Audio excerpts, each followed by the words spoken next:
Okay, we're live. All right. Good evening, everyone.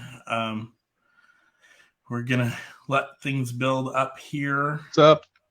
We got that guy here. And there's that guy.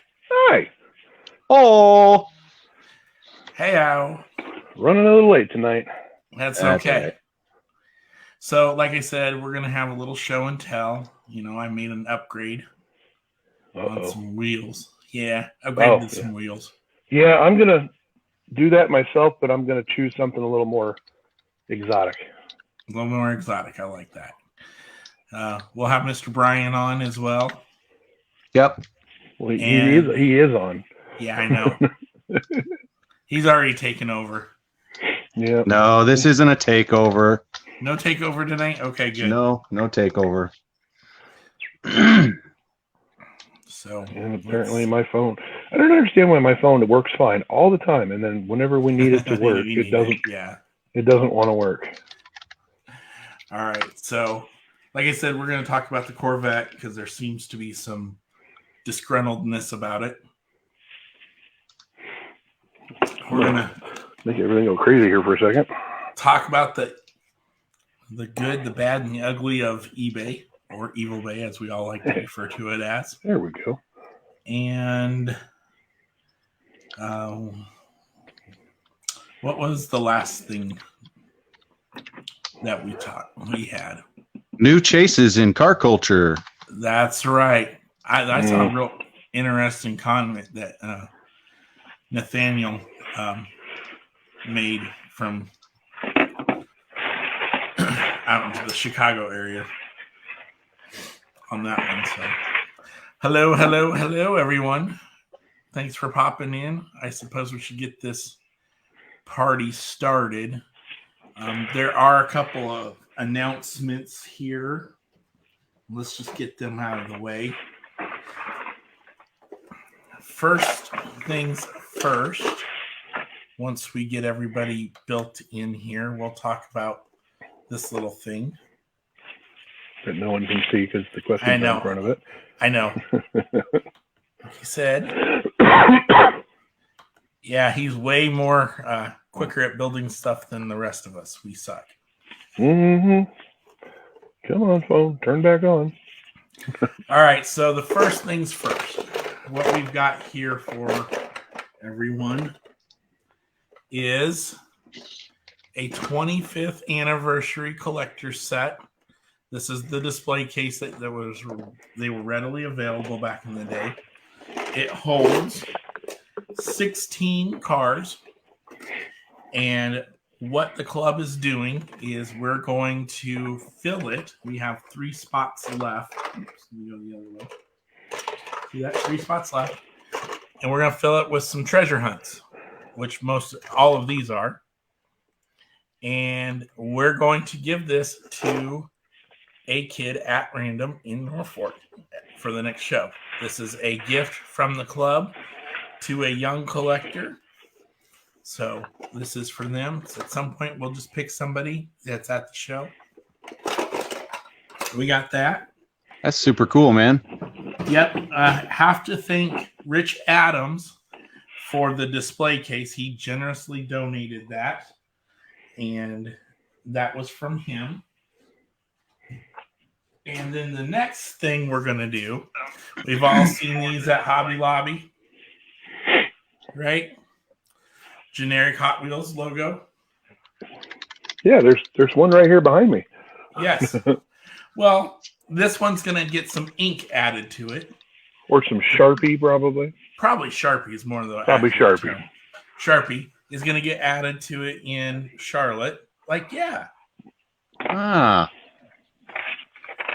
So, there's these people from Hot Wheels that are going to possibly be there tonight. Or not tonight. And I don't know if you got the email, but I got an email saying that there is going to be autograph sessions in Charlotte. So I'm going to stand in line for a little bit. Yep, me too. Stand in line. The smart thing to do is go down there really early, grab a chair, and sit.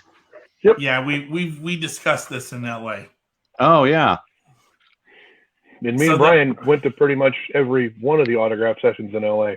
Yeah. Yes. I think that might happen this time around. Just surfboard. Yeah. So what's going to happen? Crossing my fingers for card backs from Julian. Yes. I hear you.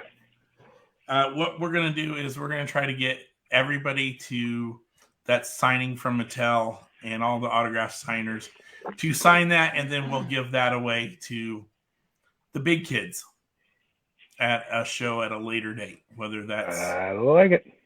Diecast Meet, first edition, regionals, could be another one of our shows, but at some point it's going to get given away. So that's all the announcement I have. Am I eligible to win that? It depends on what show you're in. Okay. No, I'm teasing. Brent, you got anything before we kick this pig? No, not at the moment. I found a bunch of cool stuff today. Nice. Ooh. I actually found stuff. All right. And I left hello my there, house. sir or ma'am. That would be Whoever Mr. Bill Nelson. Mr. Nelson, how are you? And yes, my phone is up and running again. Nice. Well, Mr. Brian, thank you for coming on tonight. Yeah, thanks for having me. We give the little backstory here. We were chit-chatting the other night, and Brent and Kent reached out to me and said, we don't have anything major planned for this week's show. And I said, well, why don't you let me on and we'll stir the pot? And they said, okay. And I really appreciate that. Yes. I don't know. You want me to kick off one of the topics? Sure, because I was drinking Mountain Dew, so. Okay.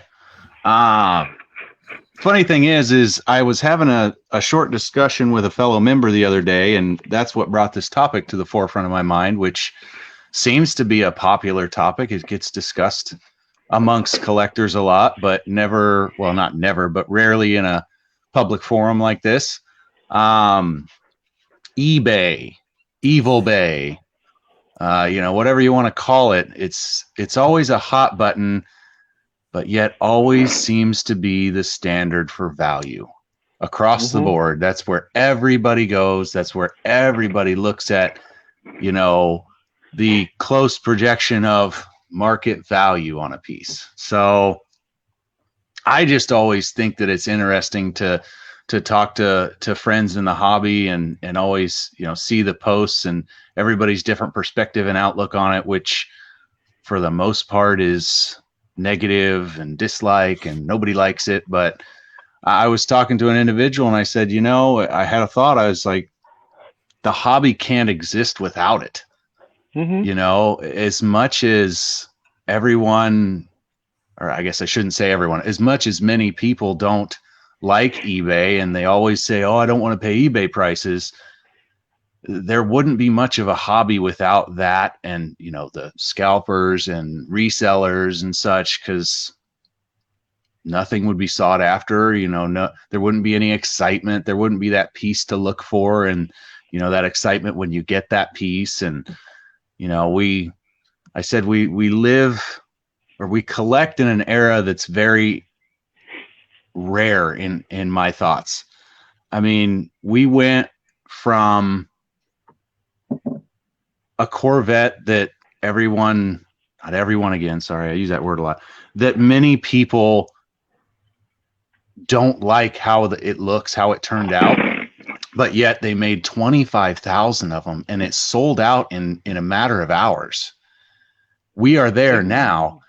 And within the last decade, we were at a candy stripe gasser made 4,000 of that took over 24 hours to sell out. That is a huge thing, that's a big bridge that got crossed very quickly.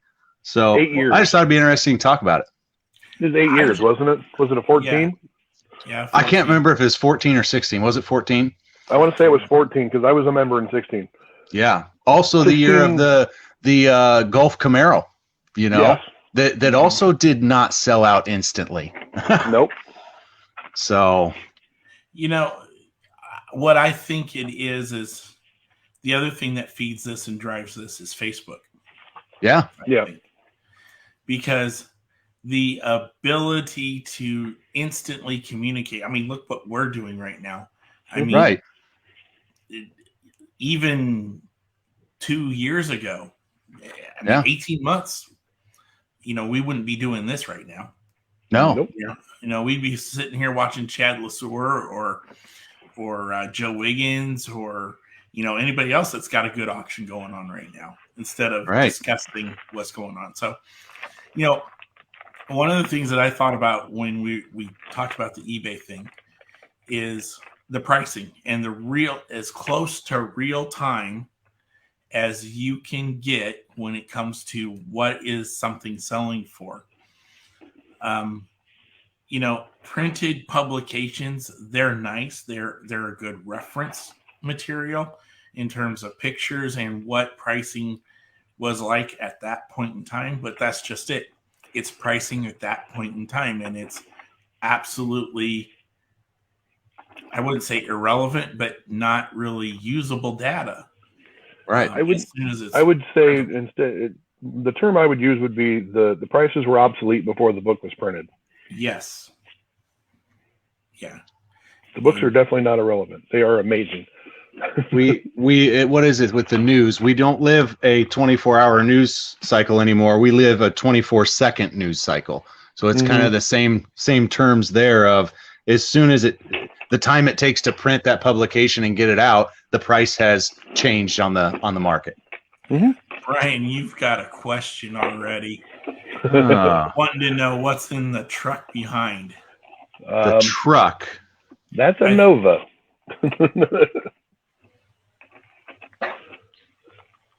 Yeah, I think you're big Nova there. It does. Now I will give Josh credit. It kind of does look like a truck if you look at the back window as the front window.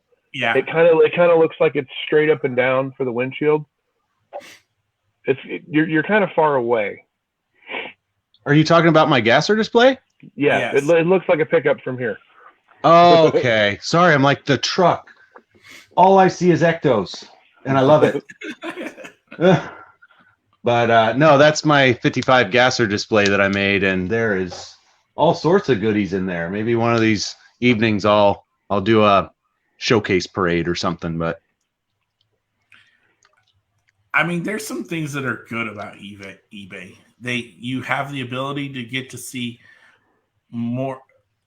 one casting more times, and you get to see it in different pictures, light, things like that. So, that ability is nice. It's as close to real time as you can get. It all depends on when was the last time something was sold or bid on. Yes, so it was those sold or aren't bid on. yeah, and I mean, think about not long ago.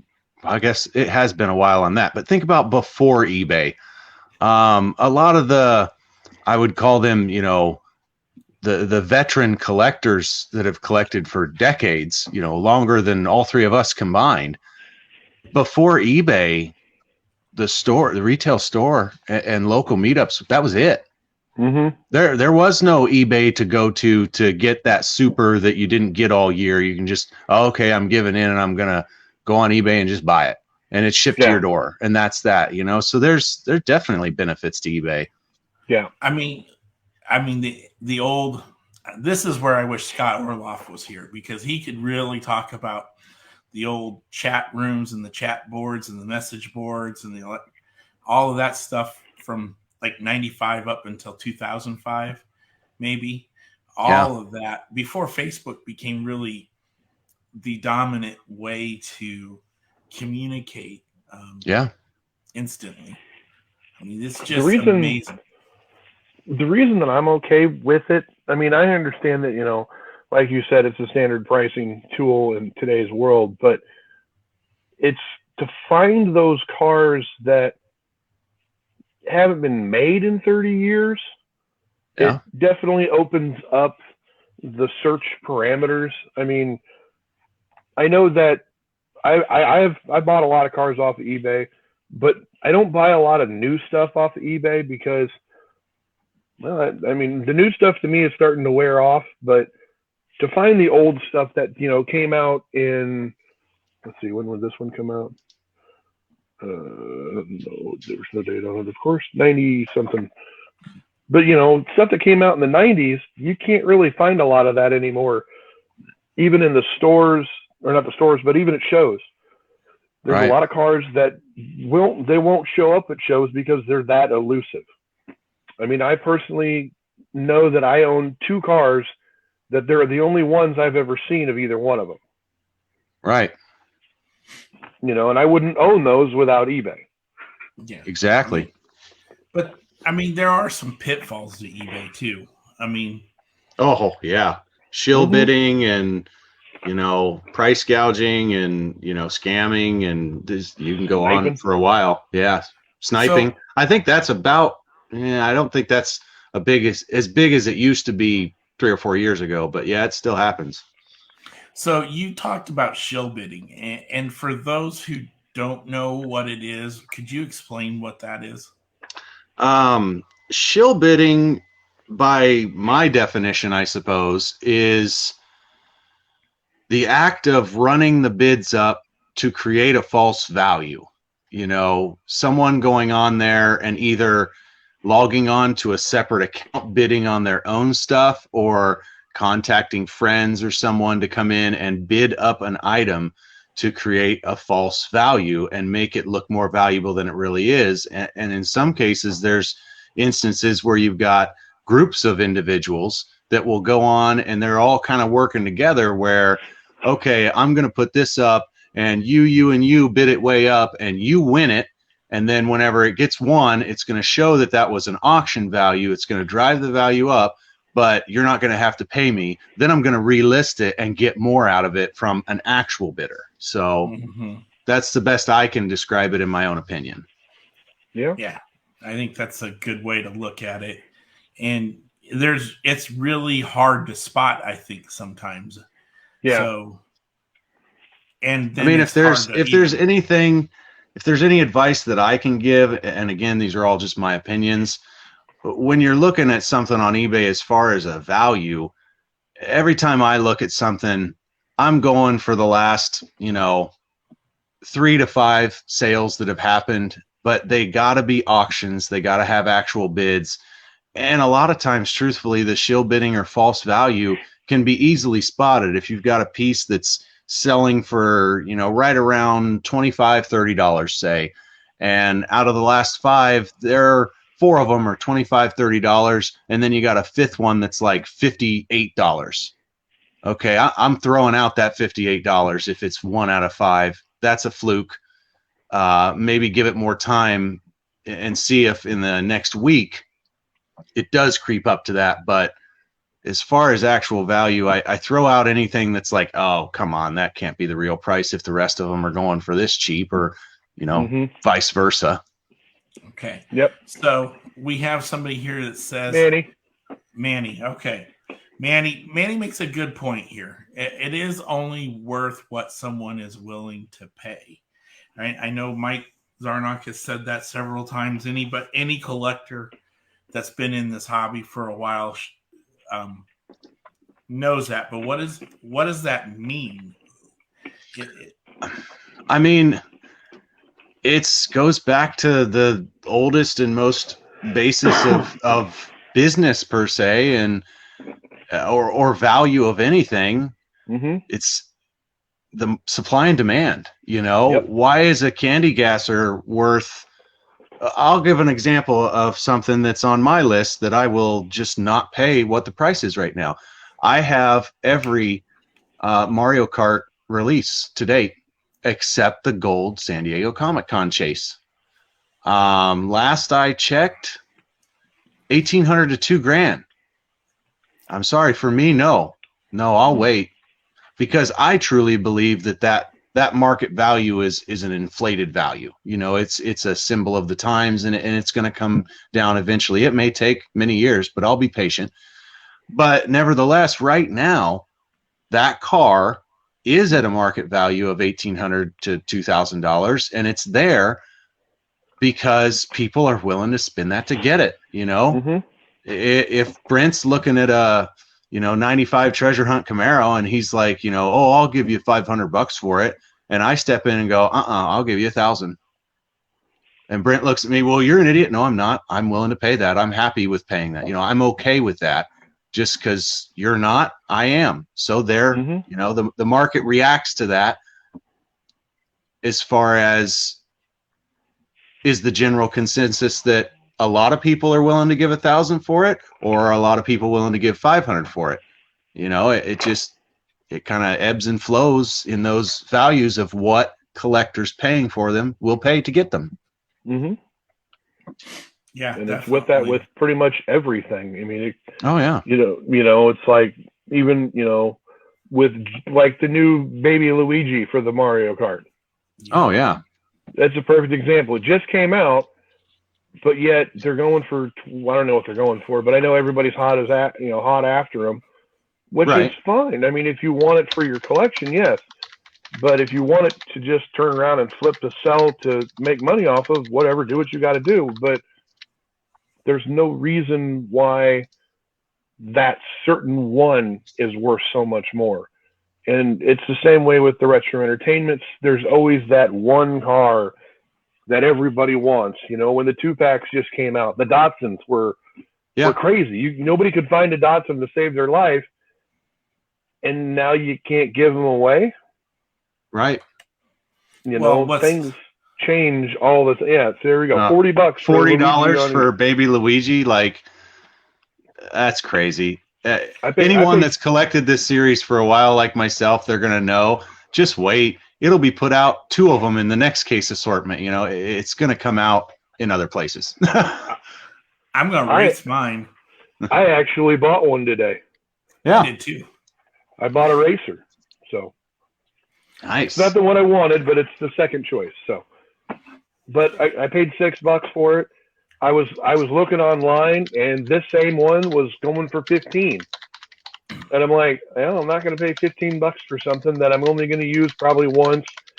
And honestly, I don't know what I'm going to do with it after it's done.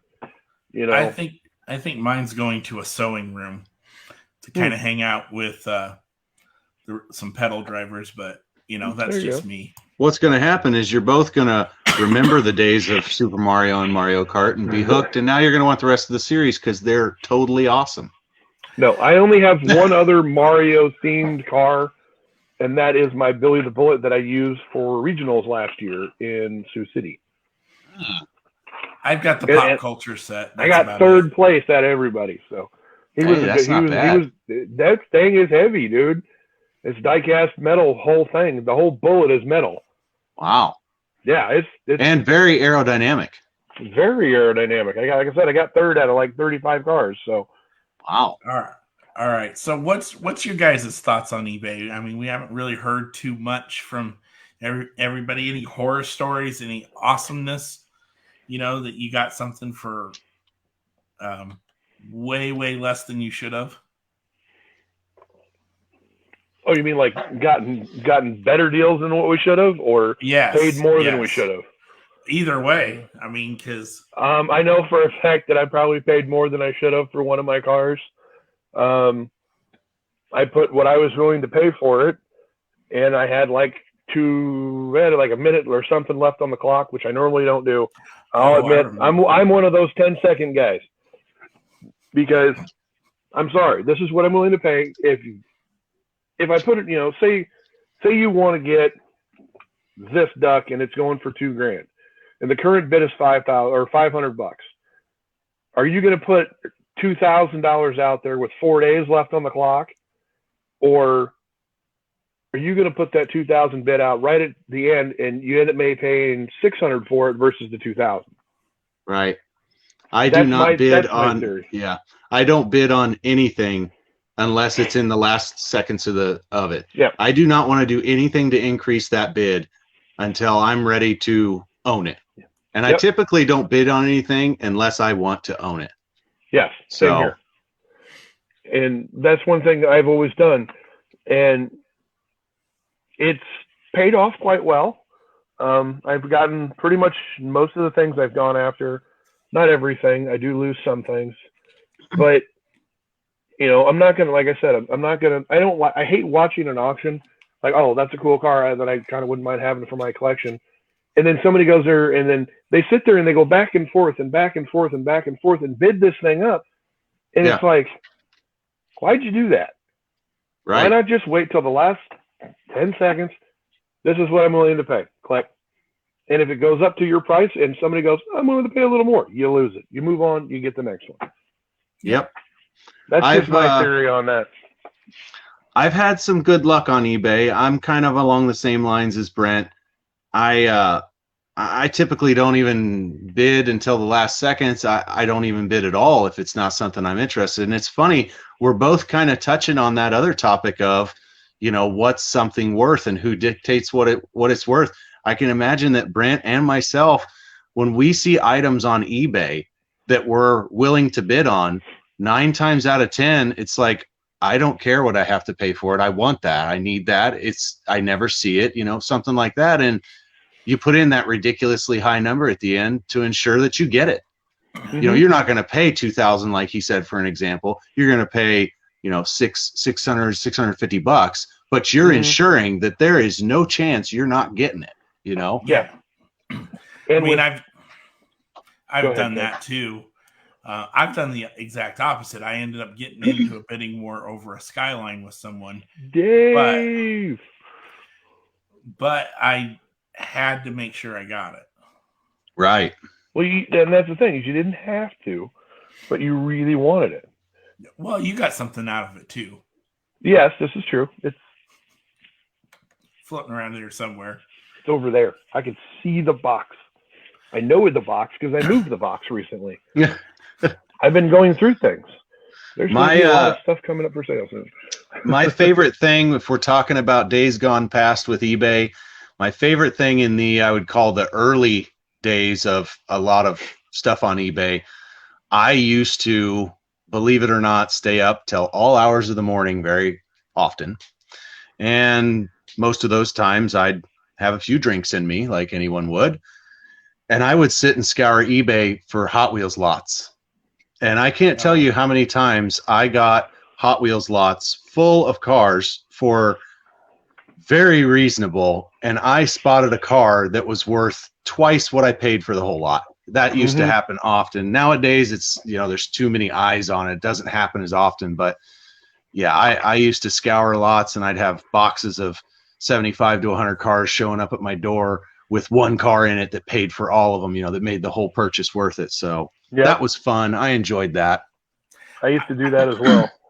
I think that just speaks to how much the hobby has grown. I mean, yeah, as much as it's grown between 2010 and 2015, it's almost doubled that between 2015 and 2018. And then from 18 until now, I think it's even doubled it even then. I mean, it's night and day difference between what it was and what it was like 10, 12 years ago. Oh, yeah.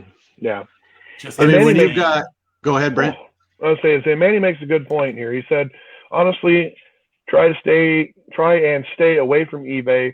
You can't trust the shippers or how it will arrive if it does at all. And he's not wrong. No. I literally can name 2 instances where I have had, actually, I'll go with 3 because I just got one a couple days ago.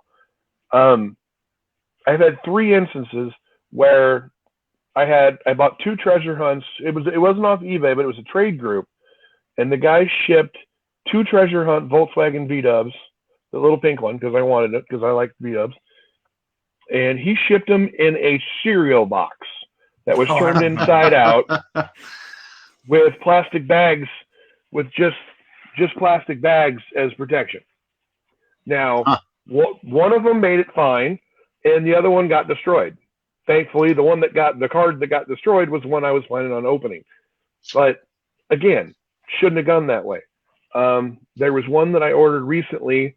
It was a nitro door slammer, similar to this car here, not this one, but it was the glow in the dark from the monster truck set. And I didn't pay much for it. That's a nice one. I've got that one in the case still. Nice.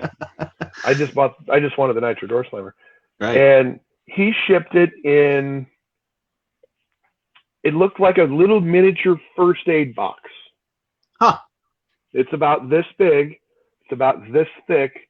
And he wrapped the car and bubble wrapped like twice and then sent it. And it's like, really? That But sounds the like one something that could easily get lost in the mail. Oh, yeah. Because literally it's smaller than your cell phone, about the size of your phone. Yeah. And another one, one of my last ones was, it was a very hard to find Ferrari. Oof. And it came in a box that was held together with just masking tape. And it was about this big. And I mean, I'm willing to say it. I mean, I paid over $100 for this loose car. And it came in a box that fell apart when I opened it. Oh. And it's like, that's cringeworthy. And again, it was wrapped in a plastic bag. I've managed to ship 1/18 scale M2s with the nice little thin plastic lid or viewing window across the country, and they don't get damaged. You can do it. It's just some people, well, I didn't make enough on that, so I'm just going to send it to them however I see fit. That's not what you're supposed to do. Do it right. Let's see. What's Reagan saying? I buy 40% of my cars off eBay. Have to be patient and know what you're looking at. Amen, Reagan. Yeah. You got to know. And because this is not a $2,000 duck. There is a new duck coming out that I really, really want, though. I think it's a treasure hunt, isn't it? It's a treasure hunt duck. To touch on Manny also, I totally understand where he's coming from. But one thing to always think about, and this is one of the reasons that I stopped selling anything on eBay, I will probably never sell anything on eBay again, is the way that companies and the modern era works between buying it from eBay and using PayPal, which I do every time. Mm-hmm. You are essentially double protected for your dollar investment. And furthermore, the reason I stopped selling on eBay is because eBay's policies are 110% skewed to the seller. The seller can literally call up with almost any complaint. And if there is no undisputed evidence saying that the seller's wrong, eBay will immediately, without question, return the seller's money. And that's it. No questions asked. The buyer kind of gets a bad rap in the deal. I've heard many stories of people that have sold cars, shipped them out. A week later, they get a call from eBay, and this discussion, and the seller just goes off and says, "Oh, the car was damaged. It wasn't shipped right." And eBay just says, "Okay," hangs up the phone, refunds the money, and the guy never sees the car or the money back. The buyer or the seller. Yeah, you flipped those in your first. Oh, segment. I did, didn't I? I'm sorry. Yeah, eBay goes with the buyer, not the seller. With the buyer. Yep, that's my bad. But yeah, definitely. I would be paranoid to sell anything on there.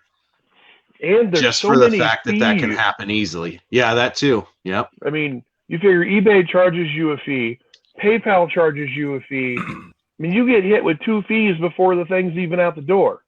Yep. And it's like, and if you don't have enough shipping for it, you end up losing money on that too. I have sold 2 or 3 things on eBay, and I'm done. I'm never doing it again. Yep. It's a pain in the butt. And as soon as that auction is ended, they were like, "Well, what do I owe you?" So it's like, I'm just done. I have no problem with shipping from eBay sellers throughout the years. After all, depending on the feedback, but from this the buyer. is true too. Yeah. This is very true. I mean, feedback, I think it also kind of drives the market. I mean, you're not going to buy from somebody who has like 0 stars and nothing good to say. And I have. Yeah. And I didn't get the car, but I did get my money back. Truthfully, that's where deals can be had nowadays, because, everybody's got to start somewhere. And, someone starts up a new account and finds the latest, greatest super and puts it up on there, but they can't get more than $20 bid on it. You're going to jump in and at least give it a shot at $20, you might get, a good deal because someone's just starting out. Yep. Yeah. That's true. And I got a really, really sought after car that I was hunting for years, and I won the auction for dirt cheap, and the seller just never decided to sell it, never decided to ship it, never did anything. Then there was no contact with him at all. Yeah, I was the very first sale for this person, and I gave him a negative, I gave him a 1 star, a 0 or 1 star, whatever the lowest you're allowed to give them. And I actually looked that guy's profile up, and it's still at 0. So nobody ever bought from him again. So he just jettisoned that account and probably made a new one. Probably. Okay, so I think we've touched on some really good points on all of that. Well, and if somebody wants to come up with something else, we'll jump back into it. Obviously, I'm thinking it's chase time. Yeah, let's talk chase. Because I got something to talk about with this one because I'm a little annoyed. Can I say my piece?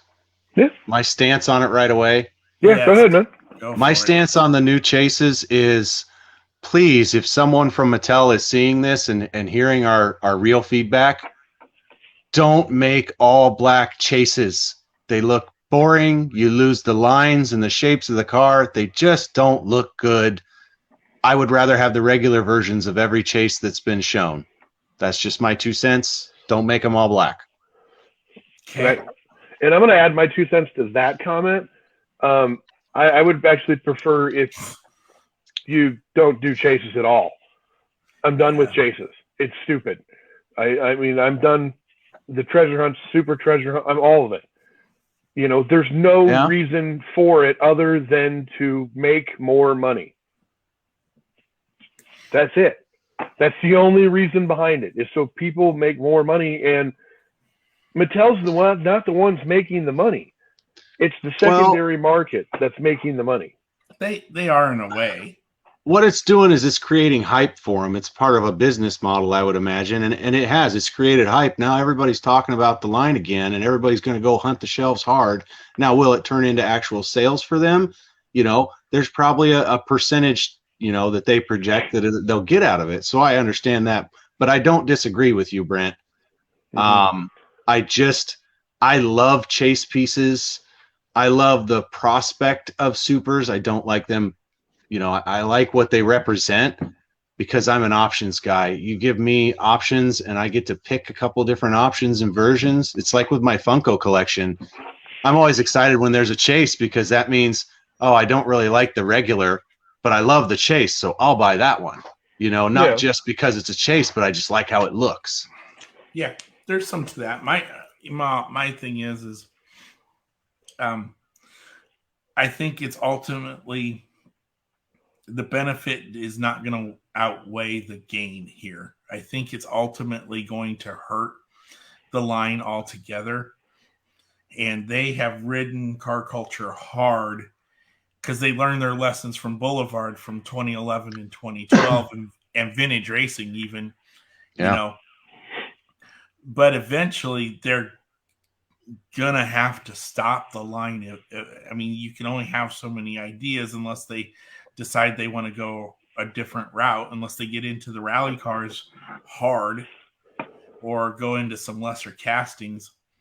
But it's crazy though how many things that can be rattled off and thought of in the car culture line that they could do and haven't. They could run that line for the next 20 years and not run out of ideas. It's just kind of baffling to me, but sorry. Yeah. I mean, no, you're not wrong. I mean, I have yet to see, we haven't seen like a Moonshiners type series. No. Like an old fashioned, 30s, 40s hot rods, which would be the Moonshiners. We haven't seen like some 70s off-road trucks. We haven't seen police cars. Hell, we have a police car line would be really cool. Oh yeah.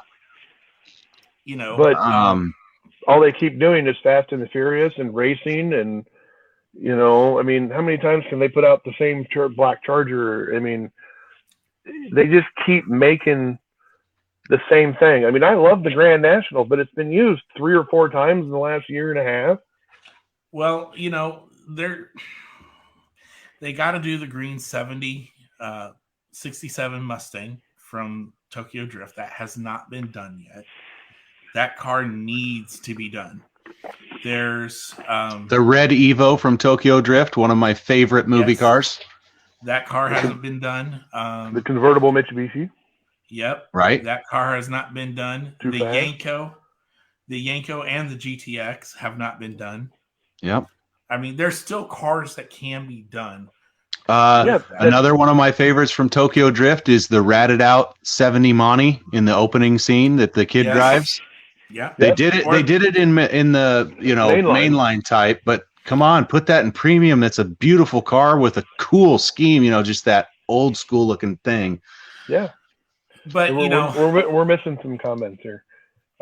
We got Mike he wanted to. What's your second opinion on to sell online other than eBay? Buy sell trades, I would say. As Manny points out, support your local or buy from Nebraska Diecast. But yeah, buying online from trade groups is a good way to do it. There's a lot of auction pages, but again, I hate to say it, goes right back to the beginning. Go on eBay, find out what stuff's worth. I was watching an auction the other night, and I'm not going to say which one it was that I was watching, but I watched a car go for $110, and I'm like, And then I looked it up, and I could have went to eBay and bought the exact same thing for $85, shipped to my house. Oh. So always do your homework on those. Yep, that Mustang was in the main lines. Greg says, what a motley looking crew. Yeah, I saw that. What's up, Greg? See you in a month or so. Yeah. Mr. Reagan says, I usually ask Super Mike for what I'm looking for. He is the man. Super Mike is the man. Yep. That's why he is super. Tim says, Mattel does not make money from the supers, from the collectors, from the chain stores or in diecast stores. No, and that's the thing. It's like they're literally printing money for everybody else. Yeah. So that's why I think that they should do away with supers and chases and everything. My fear is, and Nathaniel, I can't remember his last name, but he's from Chicago, and he was saying on a post that he's afraid that it's just going to ruin the whole car culture line itself, because what's going to happen is everybody's just going to go after the chases and everything else is going to hang. And we already know that won't happen. You won't be able to find. What will happen is everybody will buy up as soon if you're the first one of the pegs, no matter what series it is, they're going to buy everything they can, and if they don't keep it for themselves, they're going to turn around and throw it on eBay or take it to the nearest show or put it online. I've seen a lot of people in like the Hot Wheels newsletter trade group. They're literally in the stores taking pictures of cars and putting them online. Yep. And that's annoying to me. At least buy it and go home. Well, what I was going to say is the other thing I could see happening is, you get up to the pegs and you're like, okay, well, I'll take the chase and the regular. I'll take the chase and the regular. I'll take all the hot castings, and then everything else gets left behind. And that'll happen eventually too. Yeah. And see, that's why I'm playing my theory out. I'm in it for the long game, because all these people that are hoarding and buying all this stuff, well, they're just going to wind up sitting in totes. The value is going to come down in a few years or so, and then they're all going to end up at nationals or somewhere for dirt cheap, and I'm going to be like, well, I'm glad I waited. Yep. And the new DC line is perfect, because I was in Target today, and I found 2 or 3 of the Mercedes Unimogs, which I left because I hate the tampons on it. And there was the Combat Medic. All the rest were gone. And it's like, okay, well, the bus is brand new casting. It's never been released. There's a combi, and I can't remember what the other, that new Mercedes Sprinter van, not a looking thing. So you've got 2 new castings that have never been released and a combi. And those 3 were gone, but the other 2 were there. Right. Now, when it comes to these chases, again, they're going to take everything, in my opinion, or at least the chases and their counterparts. Yes. Okay, I'm going to put this comment back up because this is a great comment and a great question. Because what I don't know. I can't speak to the people who are running the page because I don't know their intent. But what it looks like on the face value is this: legalized fishing for offers. Yep. I'm just going to say it. But what I like about that page is I'm seeing things that I didn't know existed. So Yes. I'm using it as a straight up learning tool. There are some things on that page that are insane. And the Redline page, which I'm not on, but I assume is probably very similar. Yeah, it's not as active as the Blackwell. So okay, but if you don't know, Deal or No Deal, it's a Blackwell page. There are amazing things on there that you can look at. There's or buy Larry if Wood you cards. want to. Yes. I don't think you peruse that one because that's not your era at all, is it, Brian? No. I have had a few discussions with Mr. Roy about the page, so I did know it was out there, but I'm not a big Blackwall or Redline guy per se. So okay. So any updates on any upcoming shows? That's a great question, and we might as well segue into that. Right. Well, one last thing on the chase piece thing. The second series has a Mercedes AMG. Your boy needs one. I hate it that they're doing this. I hate it. Stop doing this. Oh, I'm going to need that chase. Well, but see, that's just it. If it wasn't going to be a chase, if it was just a regular Mercedes, yeah, and there wasn't a chase version of it, the Mercedes was probably the thing that would sit, and everybody would go after everything else. But since the Mercedes is going to be the chase, that's the one everybody's going to buy. Just so everybody knows, he's going to need as many of those as he needed for the 380s. No. And the 500Es. No. I have that box is lower than it was the last time I looked at it. That means it's collapsing. All right, I have to fix that. There's a box directly in front of me. And this is what happens when you ask for a certain casting and don't keep track of things. I have got 120 plus of those Mercedes 500s. So if anybody needs one, I have the silver and the black. Let me know. $1 a piece, they're yours. Club card. I don't think we're going. All right. We've gotten off the track here. Let's get back into it. Jim asks if there's any updates on any local shows. Okay, well, first of all, for those of you who don't follow our page, please do. Yeah.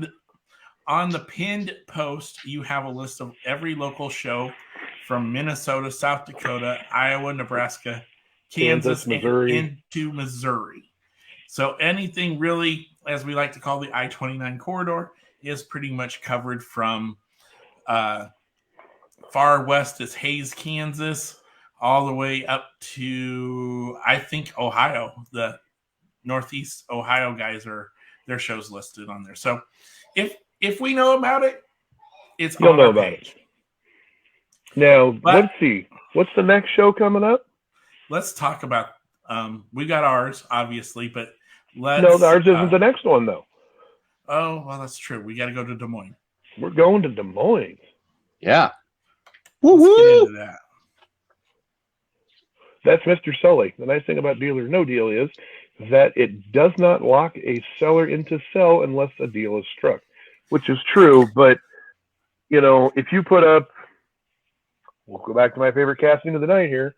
If this was worth $2,000 and someone was, or say it was worth $500 and someone was offered, someone's like, had to have it. And they're like, I'll give you $1,000 for it. Well, that's more than I could sell this one and get another one. So yeah, I'll do that. To me, it's just like an auction. If someone wants it bad enough, they're gonna pay whatever they feel like they can pay for it. Yeah. Let's get into the shows because I think that's what Brittany's shipping address is. No, Dave. No. PM me. I will share that with you. Well, Dave knows what it is. If he starts shipping me 5, and I've got yours, Dave. No. All right, let's get back into this one. All right, February 19th, it's a Saturday. It's at the Eastside Church of the Nazarene in Des Moines, Iowa. We have the All Iowa Hot Wheels Club. They have their show on there. This is a really cool show to get into. You know, Brian, you can speak a little bit more to it about it because that's your home, one of your home clubs. It's a great show. It's in a nice big area, well lit, plenty of vendors, plenty of tables, a lot of variety. You know, you're going to see red lines, black walls, you know, modern stuff, RLC convention. You're going to see the full gambit of stuff there. Stacy, Barb, Terry, the other officers there are all great people willing to help anytime. And yeah, it's a great show. Go to it, experience it, you know, meet some people. Site. Yeah, there's food and drink provided. It's just a good time. They do their meeting first. That usually starts at 11 and then finishes up by 12 at the latest. And then it's on like Donkey Kong for the next couple of hours. So, you know, it's a good time. Like Brian said, there's a mix of everything that you could possibly go to. This is one of those shows where, though,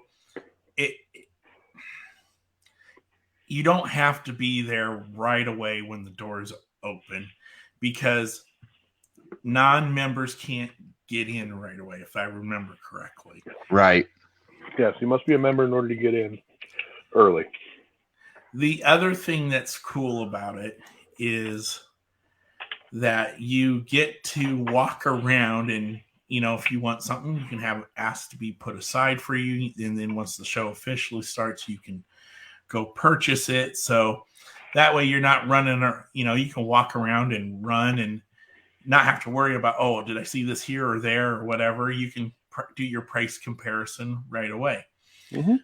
There are very good deals to be had. There is a wide group of people coming from.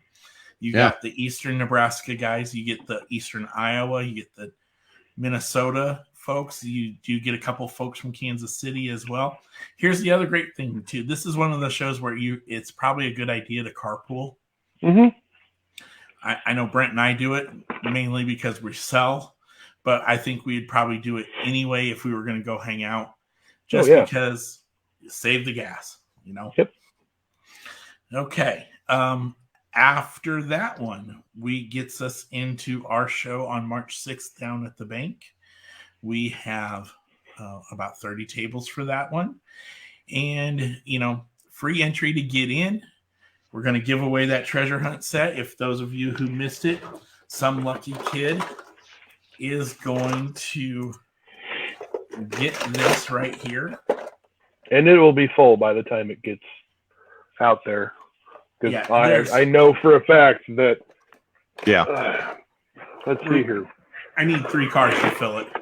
But this was a donation. Treasure hunt? Yeah. The cars were a donation from me. The display case, which is one of those 25th anniversary display cases, is a donation from Rich Adams. He dropped that off during the Carney show, so thank you to Rich for doing that.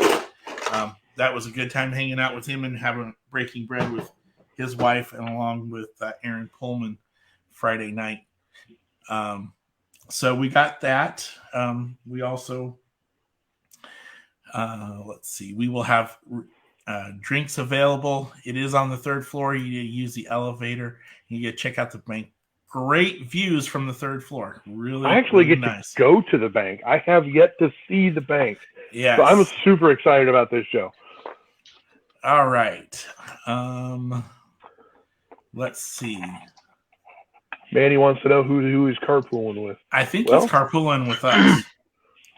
Well, then he better be here on time because we're leaving on time. I think if I don't know if Nick's riding with us too, but I think those are the 2 that are riding with us. Well, that's going to be a full ride. Yes. With 4 people in there. Who is on standby for Daytona? Not me. I went once. Greg, that's way cool, man. Way cool. You need to quit your day job and just go tour the NASCAR circuit. Yeah. And get me all sorts of goodies. And give me and Brent the rest of the cars. We'll take care of them for you. Yeah. Okay, so after the old Norfolk show, we've got March 19th, I think it is. That's a Sunday down in Grand Island. Good show there as well. That's a mix of, it's not all strictly diecast. There is some sports cards, some Lego dudes. But it's a really good show. Yeah.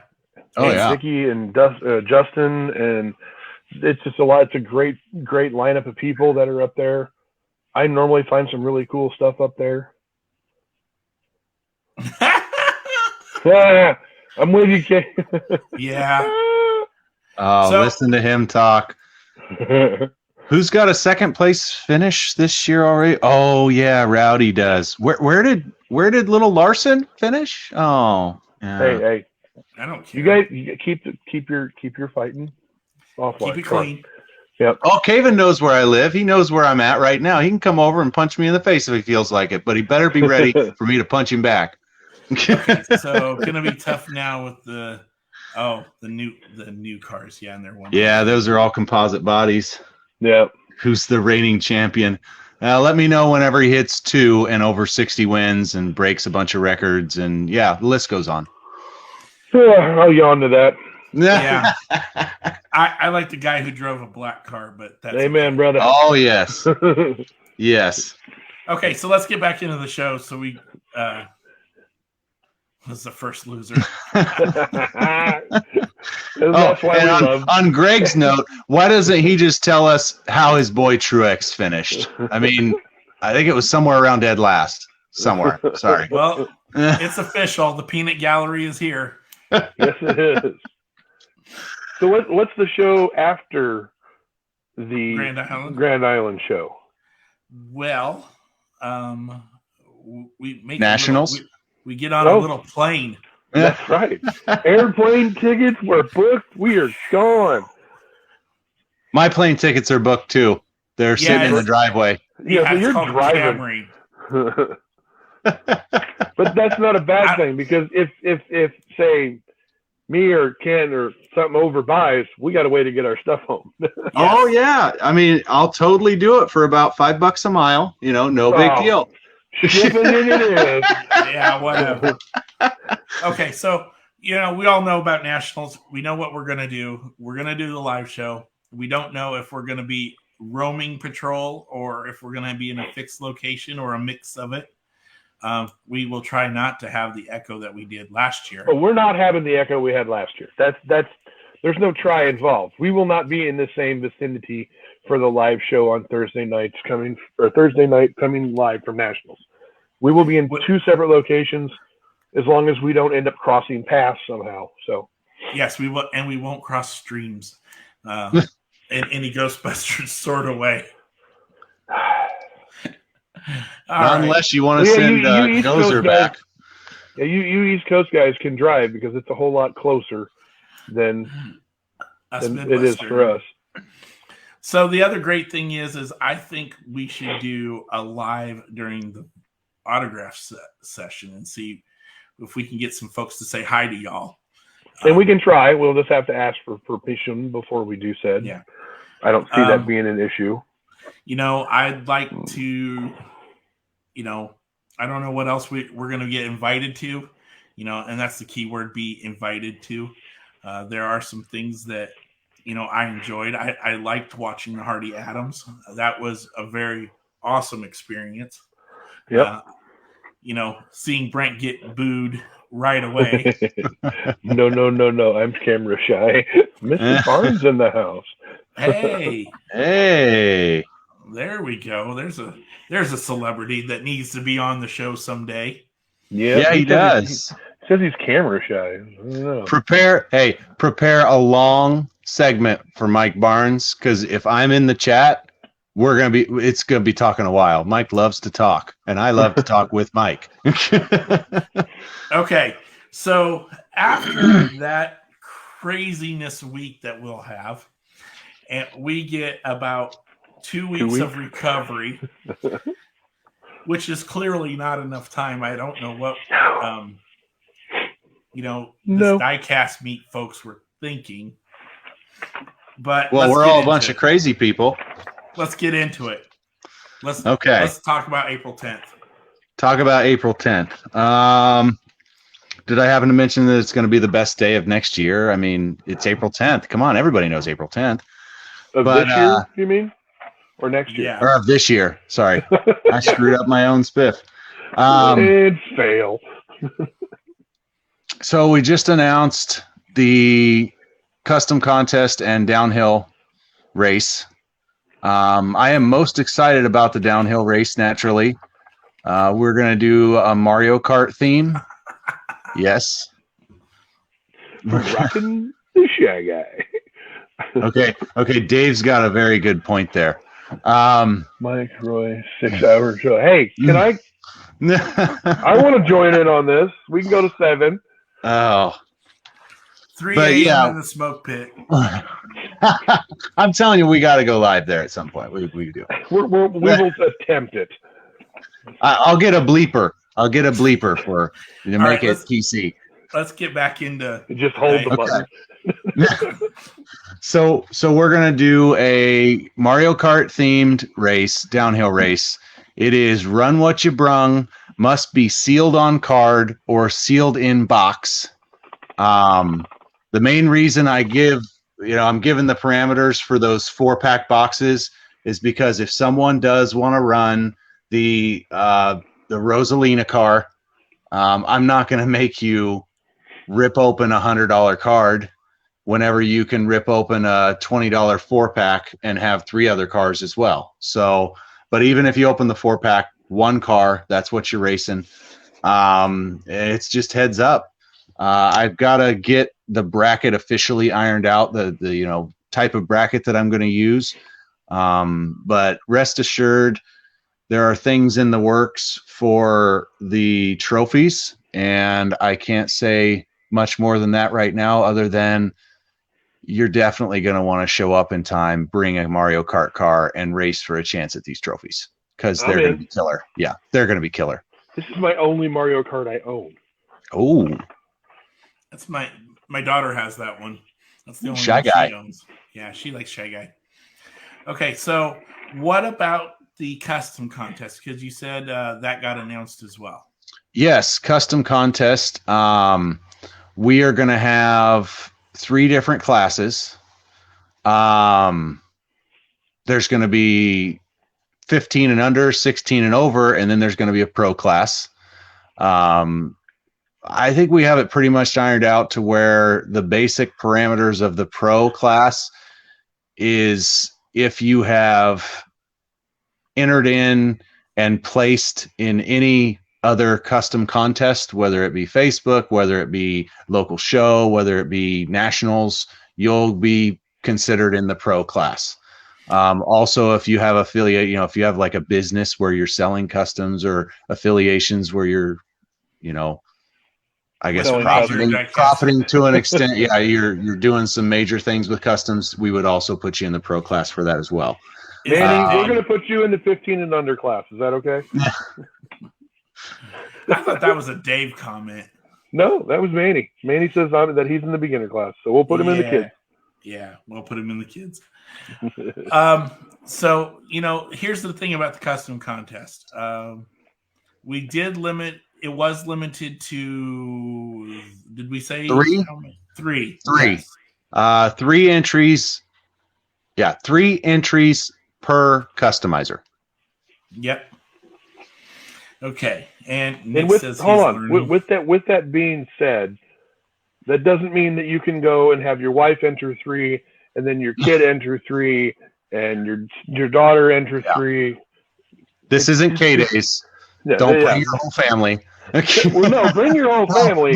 But for the custom contest. Yeah, just don't give them each their own stack of customs. Right. And so here's the voting. Unless, instead of having me, Brian, and Brent judge Brian, these. Brent, and I. Just yeah, saying. Whatever. I have a Nebraska education. English? So instead of doing that way where it's subjective, we're going to put it out to everybody who attends. Yep. You get to have 3 total votes. You get to vote 1 time in each category. And like we said, it's going to be the people's choice.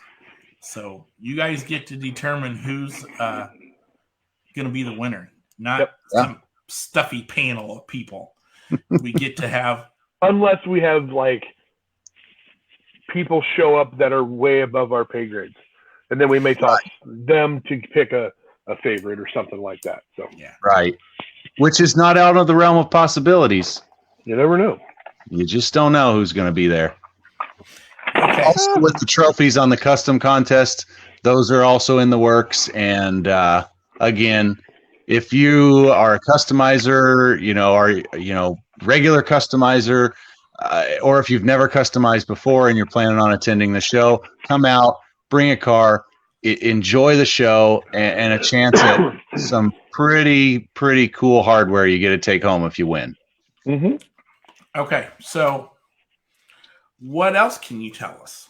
I mean, I can say that we're around 50% sold out on tables. So if you're wanting to reserve tables for the show, reach out to us. Go like the Diecast Meet page. Follow along for updates. Tell your friends and make it out. It's going to be, the show's going to be all about the collector. All about the experience, the fun. It's going to be a good time. It's not going to be like anything that you normally see at all the, I guess I would say, typical shows. So we do have a question here, and I think this is a pretty legit question. The question is, Mr. Derek Daly. Yeah, I kind of figured, I wondered if it was going to be him. If there's nobody else there in that category, can you move up? I don't see a reason why you can't move up. Yeah. Unless you want to stay in that class, that you can stay there. If you want to move up, we'll allow it. I don't see why we couldn't.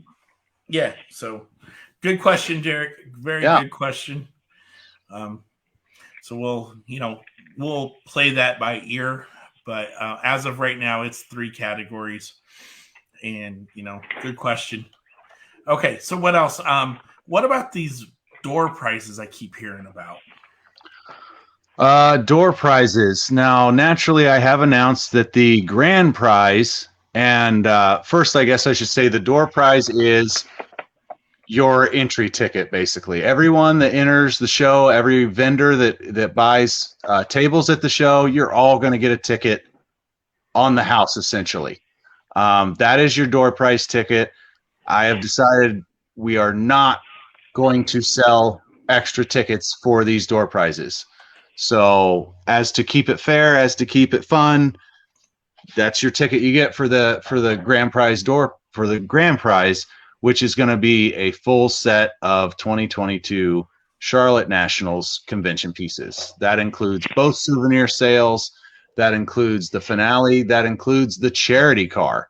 And naturally, because and the dinner car.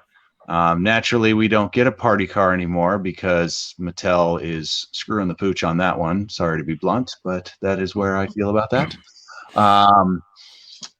Hint, hint, bring it back. But yeah.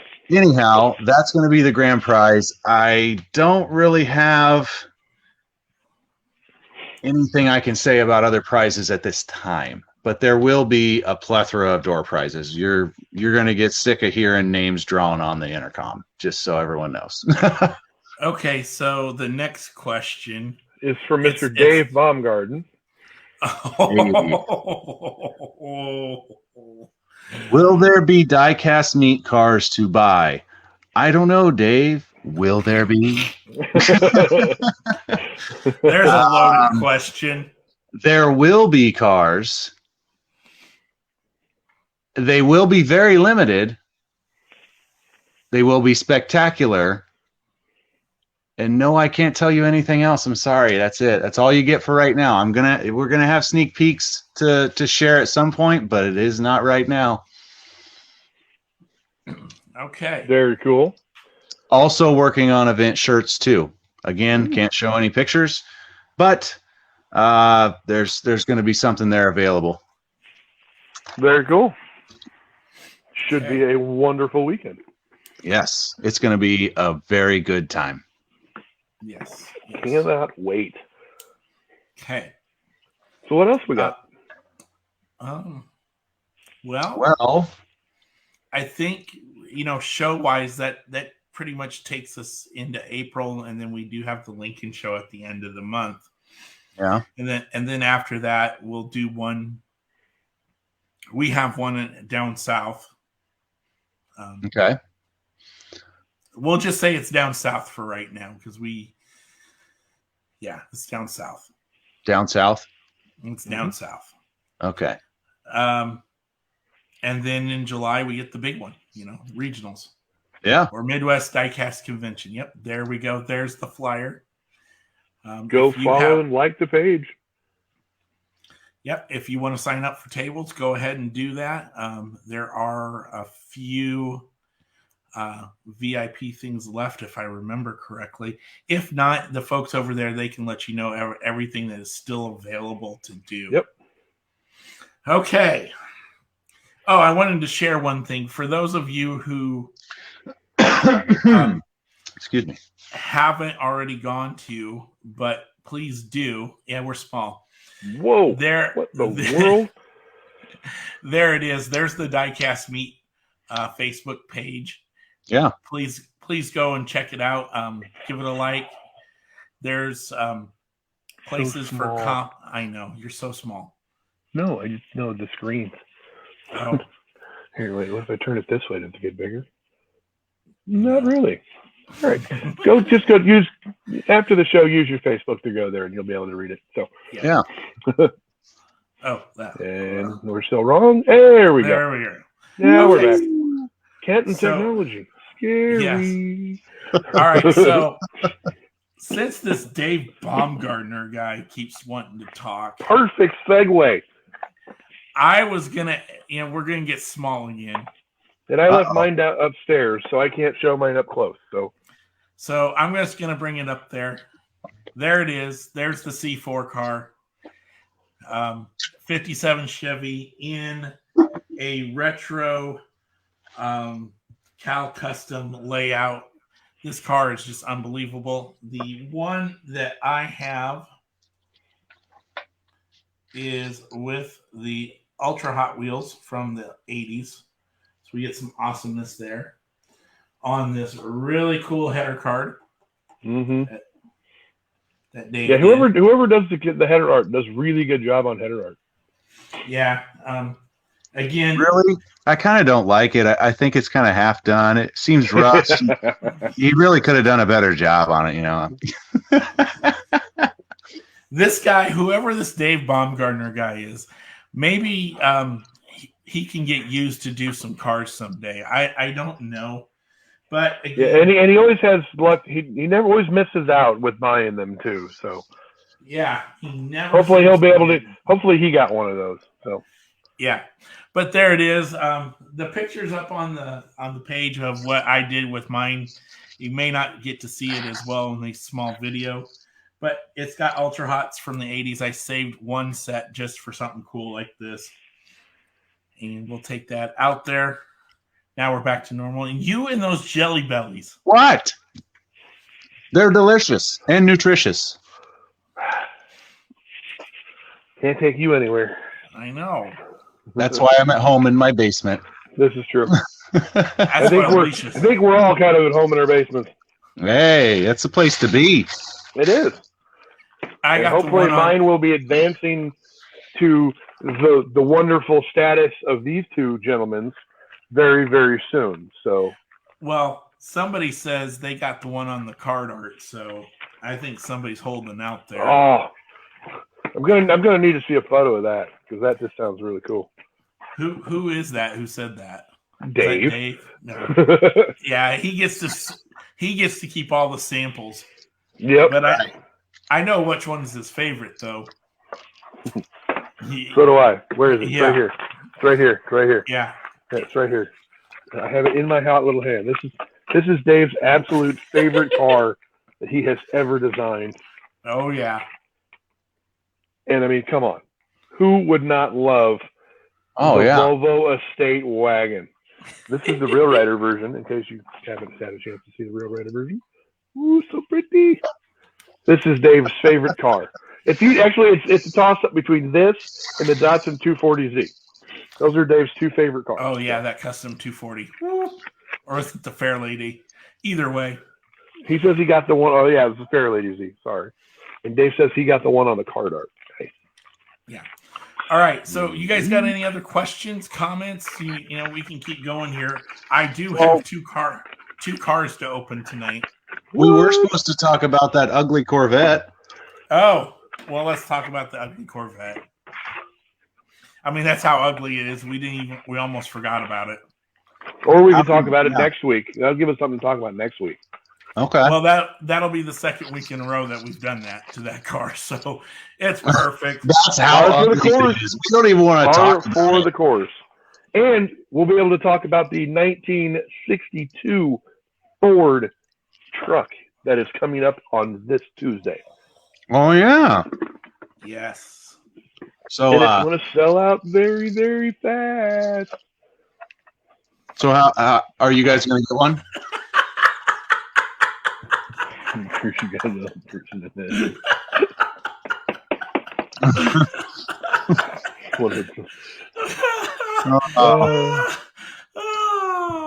Brian, are you in the Hardy Adams show?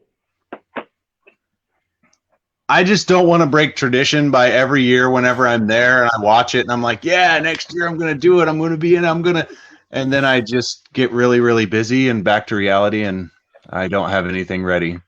There's still a slim chance, but yeah, I don't know one with no door lines.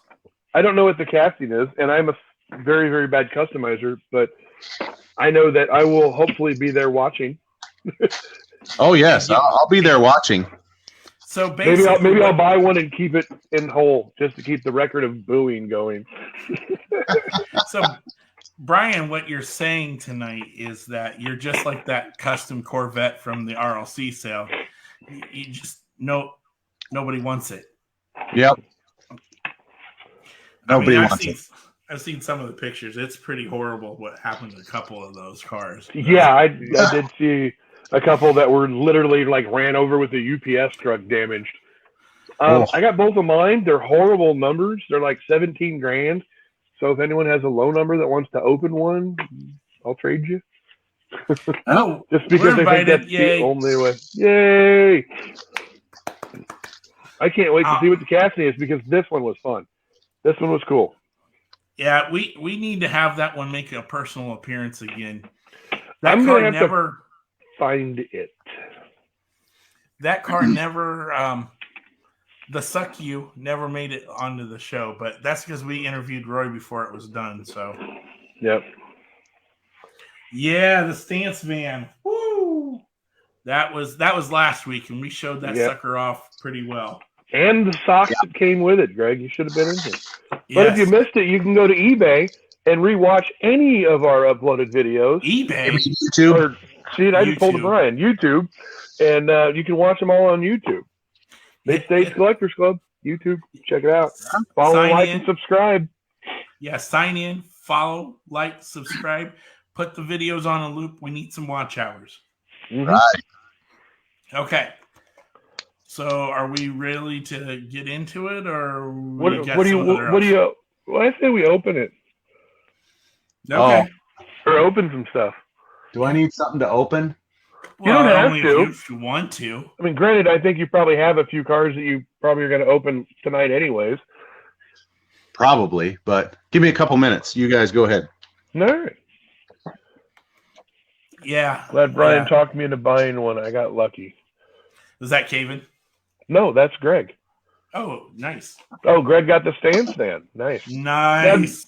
Did you get the extra free pair of socks, or did you miss that information like Kent did? That way. Kent missed the free socks. I, on the other hand, did not miss the free socks. Oh, and I'm doing a little C4 love tonight since we showed that awesome 57 Chevy. I have my mid-states on. Mainly because I need to get a hold of James and find out where my other C4 shirts are. Or if they at least are on order. That's the main thing I want to find out. I think you need to bribe him with some Reese cups. I can do that. Okay. So, can I open something? Yeah. Sure. I'm going to open something, and this goes out to my dear friends, Steven Johnson and Greg Sully. I'm going to open a liquid color chase Kyle Busch car just for you guys. Just for you guys.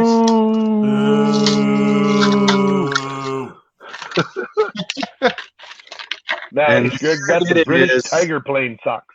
In all of its goodness. Liquid color. You should check the eBay value on this guy. Oh, it just went up. I don't know if it can. But that one was crap in the trash. David says throw it in the trash. Waste of money. So much fun. All right. I've only got 5 more of them. I got 2. You got 1? You want me to do 1? Technically, I got 5. You got 5. Okay. Because I really want to open this one because there's a couple in here I really want to look at. So I'll go ahead and do this one because I have other stuff too. I found all sorts of stuff today. Okay. Well, yeah. Speed Blur, the brand new 5-pack. It has the Twin Mill Gen E, the 70 Dodge Power Wagon, Ford F-150, the custom 77 Dodge van, and the Hot Wheel 50 concept. There's the Twin Mill. There is that sweet Dodge truck. Yes. The Ford truck. The cool 77 van. And then down here is the Hot Wheels 50. So I've been looking for these. I've been wanting them, and I found them tonight. So we're going to go ahead and open this one because I really want to see what these look like outside of the box. I'd like to wheel swap one. Hey, Slide Pack's got some better glue since the last one I've opened. There we go. Sheesh. All right, so we'll start off with the low grade of the group. The HW50? Well, no, I don't know. I'd have to say it would be the electric twin mill with no motors. I can't get behind it. I do like the wheels though; those would look cool. Might have to give that one to Kelly so she can make some new shiny pink earrings. I mean, the color's cool. And then with the I hate these wheels. But again, the Hot Wheel 50 with the Aero disc wheels. But again, got some nice shiny chrome pink. But that one actually kind of cool. It's kind of more of a flat white with some gloss logos. It's kind of cool. And then we'll go to my third. The turd. Break out the Ford F-150. Hey, that looks like the one I used to drive for the bank. Kind of bland. Nothing really special. Now it's kind of a toss-up because I think the next two are really, really cool. I already know what number 1 is. We're gonna do this one next because I really like this one. It's the Chrome Super Van, but I don't like the gray tires. I wish they had been black. What does it say on there? Because I could not figure that out.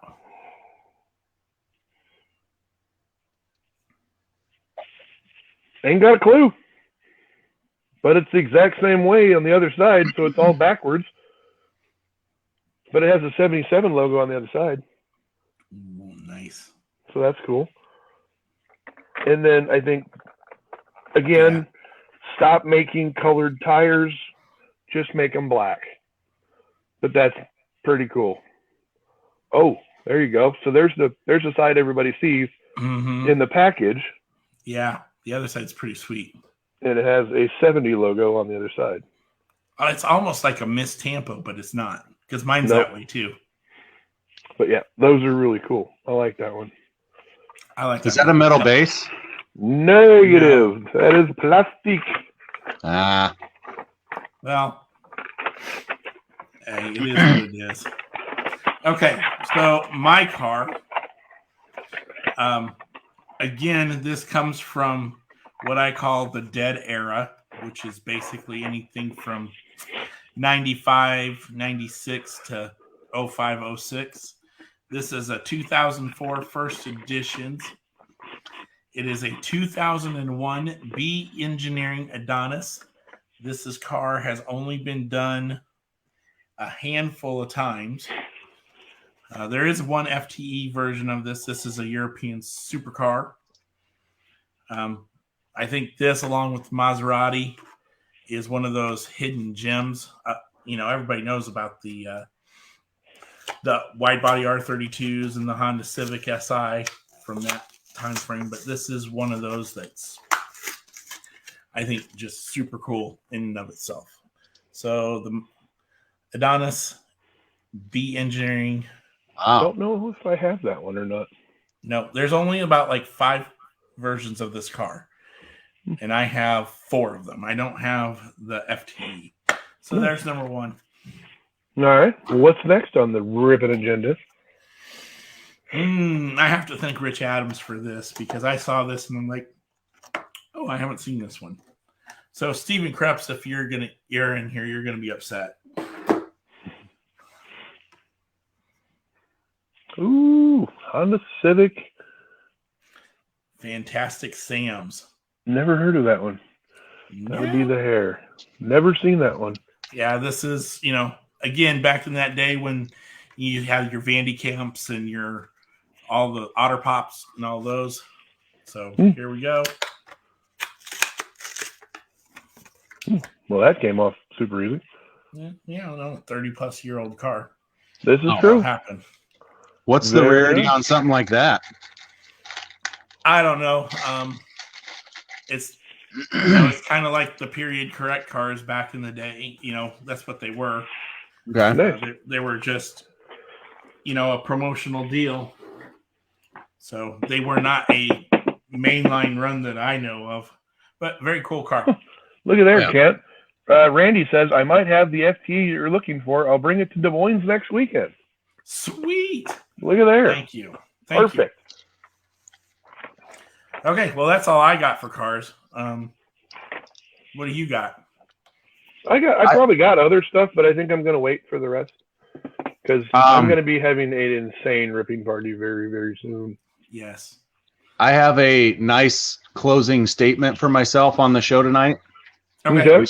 We started this off talking about eBay and all the, ups and downs, dislikes and likes, and then talking about values and what's something worth. Well, I ended my night here because the show went on long enough, purchasing something off of eBay. And it's something that was on my list of, I had decided a few days ago that I don't care what it costs, I have to have it. And I'm very happy to own it. As soon as it hits my door, I will let people know what it is. But just wanted to give food for thought that as we were talking about this, I'm sitting here watching this eBay auction that's getting ready to end, and put my bid in and click, and that was it. I got it. There you go. Happens all the time. Yep. Oh, there is one thing that we didn't talk about for nationals, and what or if are you going to, how much or if at all are you going to document trade day?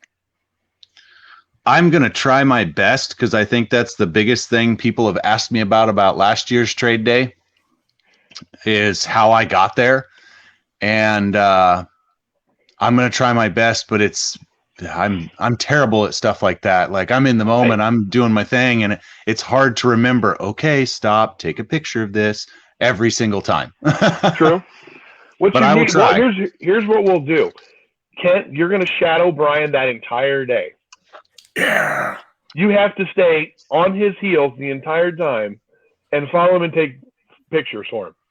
See, you can't do that, though, because I don't want to risk finding out the theory, because Alicia joined me last year for about 3 hours. Yeah.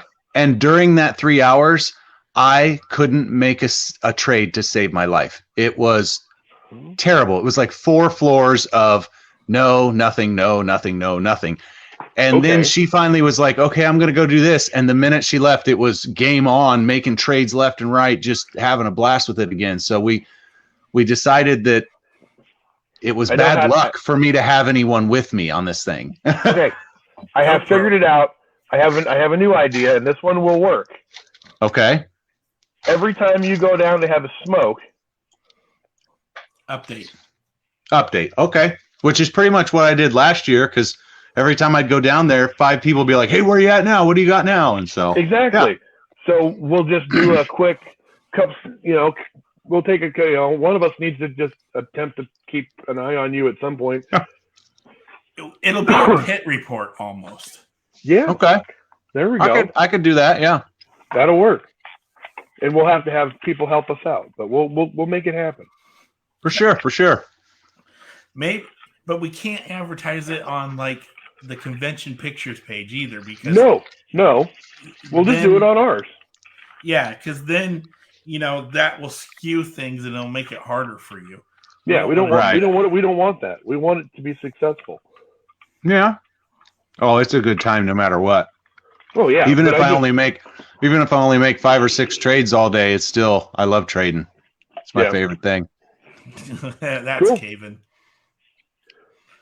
Yes, Nope. Greg Sully did. That was Greg. Where is Caven tonight? And again, He probably went to bed. He's old. and again, Greg brings up a really good point about my trade day. That was probably the single favorite moment of all my trade days, was what Greg got out of my trade day. It was Me too. that was cool too. I'm glad that you guys got those pieces, but the Greg one, that was really cool, really fun. Cool fun. You getting that drag bus. I know that you were on the hunt for that Yeah. forever. I know how much that meant to you getting that. Oh yeah. That's cool. I think really- this should be a topic for another night, so we can explore it a little more. We should do it after Nationals, so I have another trade day under wraps. Yes. There you go. We'll do that. We'll definitely do that one. Greg Caven says that won't- he has high expectations for Brian's 2022 trade day. LOL. I think we all do. Yeah, so he can walk up to me afterwards if I get to the level we were talking about, and he could be like, "Hey, I know what you got in that, so you just hand it over, bud." That's what he's waiting for. Yeah. And he would. Yeah. And he should. Yeah. So cool. Yeah. I think on that note, ladies and gentlemen, Yeah. Close it we should end this, and I hope everybody has a good the rest of your week, which is tomorrow, because Friday is tomorrow.